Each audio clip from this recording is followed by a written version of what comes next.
अस्सलाम वालेकुम दोस्तों, मैं हूं हैदर अली और मेरे चैनल पे आपको खुश आमदीद। तो दोस्तों, सबसे पहले मेरी आपसे रिक्वेस्ट है कि अगर आपने मेरे चैनल को सब्सक्राइब नहीं किया तो मेरे चैनल को सब्सक्राइब करें और बेल आइकन पर ज़रूर क्लिक करें ताकि मेरी आने वाले हर वीडियो का नोटिफिकेशन आपको मिल सके। तो दोस्तों, उम्मीद की एक किरण जागी है हमारे परदेसी भाइयों के लिए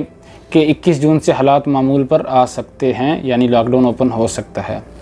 तो ये अपडेट दूंगा मैं आपको कि सऊदी वज़ारत सेहत के तर्जमान डॉक्टर मोहम्मद अल अब्दुल आली ने कहा है कि अगर सऊदी अरब के तमाम इलाकों में शहरी और मुकीम गैर मुल्की मुकर्ररा हिफाजती तदाबीर पर मुकम्मल तौर पर अमल करते हैं तो 21 जून से हालात मामूल पर आ सकते हैं। सबक वेबसाइट के मुताबिक वज़ारत सेहत के तर्जमान से एक प्रेस कॉन्फ्रेंस में सवाल किया गया कि क्या 21 जून से हालात मामूल पर आ सकते हैं, तो इसके जवाब में उनका कहना था कि सऊदी अरब के बेशतर इलाकों में सेहत मनसूबा तवक्को के ऐन मुताबिक कामयाबी से आगे बढ़ रहा है। और मज़ीद उनका कहना था कि मई के महीने में कोरोना वायरस की जो शरह है वो 1% से भी कम होकर रह गई थी, लेकिन हालिया दिनों में जून में इसमें काफ़ी हद तक इजाफ़ा हुआ है। और इस इजाफ़े की वजह क्या है कि कोरोना वायरस से मुतासरा अफराद से मिलने जुलने की वजह से इसमें इजाफ़ा हुआ है। और इसके अलावा तर्जमान का कहना था कि ये हमारे हाथ में है कि अगर हम ज़िम्मेदारी का मुजाहरा करते हैं और समाजी फासले का ख्याल रखते हैं और मास्क की पाबंदी करते हैं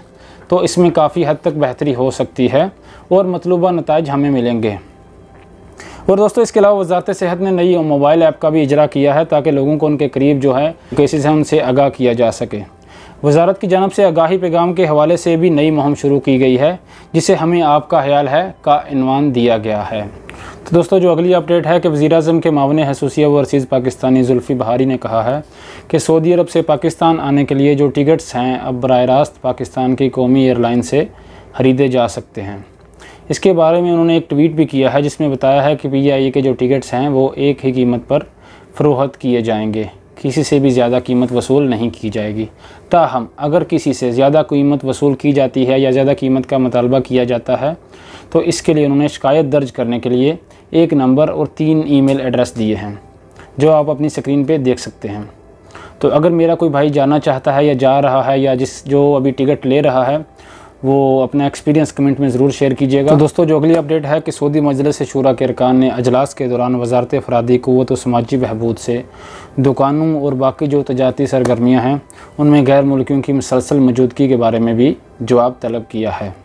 अरकान शूरा ने वज़ारत अफरादी क़ुव्वत से ये भी दरियाफ़्त किया कि आखिर क्या वजह है कि दुकानों और तजारती सरगर्मियों में अभी तक गैर मुल्की कारकुन मुलाजमतें कर रहे हैं। शूरा ने इस बात का भी जवाब तलब किया कि मामूली नौइयत के जो शोबे हैं, जो पेशे हैं, उनमें अभी तक गैर मुल्की जो हैं वो सरबराह के तौर पर, निगरान के तौर पर काम कर रहे हैं, उसकी क्या वजह है और सऊदियों की उनकी जगह पर तकर्री क्यों नहीं की जा रही।